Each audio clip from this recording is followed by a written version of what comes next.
నేను సుమతి. మీరు lunch box వార్తలు వింటున్నారు. మార్చ్ 1 నుంచి ఏమేమి కాస్ట్లీగా మారబోతున్నాయి? మార్చిలో బ్యాంకులకు ఎన్ని రోజులు సెలవులున్నాయి? పేటీఎం సంస్థ పేటీఎం పేమెంట్ బ్యాంక్ పై నిర్ణయం తీసుకుందా? ఇలాంటి మరెన్నో బిజినెస్ వార్తల్ని చూద్దాం ఇవాల్టి లంచ్ బాక్స్ లో. మార్చ్ 1 నుంచి వాణిజ్య గ్యాస్ సిలిండర్ల ధరలు పెరగ్గా ఢిల్లీలో గతంలో 1769 రూపాయలున్న సిలిండర్ ధర ఇప్పుడు 25 రూపాయలు పెరిగి 1795కు చేరుకుంది. కోల్కతాలో 1887 నుంచి 24 రూపాయలు పెరిగి 1911 రూపాయలకు చేరింది. ముంబైలో వాణిజ్య గ్యాస్ సిలిండర్ 25 రూపాయలు పెరిగి 1749కి చేరుకుంది. కాగా చెన్నైలో సిలిండర్ ధర 23 రూపాయలు పెరిగి 1937 నుంచి 1960 రూపాయలకు చేరుకుంది. అయితే 14 కిలోల డొమెస్టిక్ గ్యాస్ సిలిండర్ ధరలో ఎలాంటి మార్పు లేదు. ప్రస్తుతం ఢిల్లీలో 903, భోపాల్లో 908, జైపూర్లో 906 రూపాయలకి అందుబాటులో ఉంది. విమానంలో ప్రయాణించే వారికి పెద్ద షాక్ తగలబోతోంది. వాస్తవానికి ప్రభుత్వ చమురు కంపెనీలు విమానాల్లో ఉపయోగించే ఏవియేషన్ టర్బైన్ ఇంధనం ధరను పెంచాయి. రిపోర్ట్ ప్రకారం విమాన ఇంధన ధర కిలో లీటర్కు దాదాపు 624 రూపాయలు పెరిగింది. పెరిగిన ఇంధన ధరలు నేటి నుంచి అమల్లోకి వచ్చాయి. ఇలాంటి పరిస్థితుల్లో ఇప్పటికే ఒత్తిడిని ఎదుర్కొంటున్న విమానయాన సంస్థలు ఛార్జీలను పెంచే అవకాశం ఉందని తెలుస్తోంది. దీనివల్ల పండుగ సమయంలో ప్రయాణికులకు ద్రవ్యోల్బణ షాక్ తప్పదు. ఇంతకు ముందు చమురు కంపెనీలు ఇంధన ధరలను దాదాపు 4 సార్లు తగ్గించిన సంగతి తెలిసిందే. కేంద్ర ప్రభుత్వం ఆయుష్మాన్ భారత్ హెల్త్ అకౌంట్ అంటే ABHA scan and share service ఇటీవల రికార్డు సృష్టించింది. దేశవ్యాప్తంగా 2 కోట్ల ఇన్స్టెంట్ ఓపీడీ రిజిస్ట్రేషన్ సౌకర్యాన్ని అందించే మైలురాయిని సాధించింది. ఈ సర్వీస్ వల్ల ఆసుపత్రి భారీ లైన్లో, ల్యాబ్ పరీక్షల కోసం క్యూలు, వైద్యుల కోసం సుదీర్ఘ నిరీక్షణ తప్పుతుంది. ఇది రోగులకు, ముఖ్యంగా వృద్ధులు, గర్భిణీ స్త్రీలకు ఉపశమనమిస్తుంది. బలహీన వర్గాలకు ఎంతో ప్రయోజనం చేకూరుస్తుంది. ప్రధానమంత్రి జన్ ఆరోగ్య పథకం వల్ల లబ్ధిదారులకు క్యాష్లెస్ ఫెసిలిటీ అందిస్తుంది.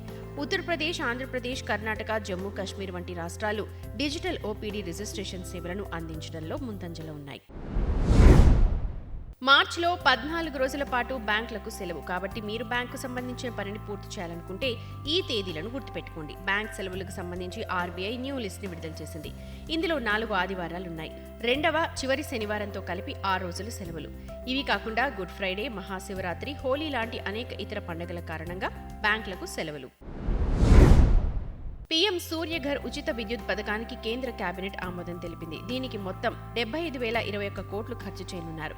ఈ పథకం కింద 1 కోటి ఇళ్లపైన సోలార్ ప్యానెళ్లను ఏర్పాటు చేసేందుకు 78,000 వరకు సబ్సిడీ ఇస్తారు. 300 యూనిట్ల ఉచిత విద్యుత్ అందుబాటులో ఉంటుంది. జాతీయ పోర్టల్ ద్వారా సబ్సిడీ కోసం కుటుంబాలు దరఖాస్తు చేసుకోవచ్చు. దీని ద్వారా వారికి తగిన సోలార్ సిస్టమ్, లాభాల అంచనా, విక్రేత రేటింగ్ వంటి సమాచారం ఖచ్చితంగా తెలుస్తుంది. నిర్ణయాలు తీసుకోవడంలో ప్రజలకు సహాయపడే విధంగా ఇది ఉంటుంది. ఆన్లైన్ చెల్లింపు సంస్థ పేటీఎం పేమెంట్స్ బ్యాంక్ నుండి విడిపోవాలని నిర్ణయించుకుంది. Paytm operating company 197 communications director board ఈ ఇద్దరి మధ్య ఇంటర్ కంపెనీ ఒప్పందాన్ని రద్దు చేయడానికి అంగీకారం కుదిరింది. 197 కమ్యూనికేషన్ శుక్రవారం ఈ నిర్ణయాన్ని చెప్పింది. 2 కంపెనీలు పరస్పరం ఆధార పట్టాన్ని తగ్గించేందుకు ఈ నిర్ణయం తీసుకున్నట్టు పేటీఎం మాతృ సంస్థ తెలిపింది. Associate entity Paytm payments bank పై ఆర్బీఐ చర్య వల్ల ఈ నిర్ణయం తీసుకున్నారు. ద్రవ్యోల్బణం కారణంగా అష్టకష్టాలు పడుతోన్న సామాన్యులకు మెల్లమెల్లగా ఉపశమనం కలుగుతోంది. జనవరి నెలలో పారిశ్రామిక కార్మికుల రీటైల్ ద్రవ్యోల్బణం రేటు తగ్గిందని, ఇప్పుడు ఈ ద్రవ్యోల్బణం దాదాపు 4.5% తగ్గిందని గణాంకాలు చెబుతున్నాయి. పారిశ్రామిక కార్మికులకు ద్రవ్యోల్బణం రేటుకు సంబంధించి కార్మిక మంత్రిత్వ శాఖ గురువారం అధికారిక ప్రకటన విడుదల చేసింది. జనవరి నెలలో ఈ కార్మికుల రీటైల్ ద్రవ్యోల్బణం రేటు 4.59% తగ్గిందని మంత్రిత్వ శాఖ ఓ ప్రకటనలో తెలిపింది.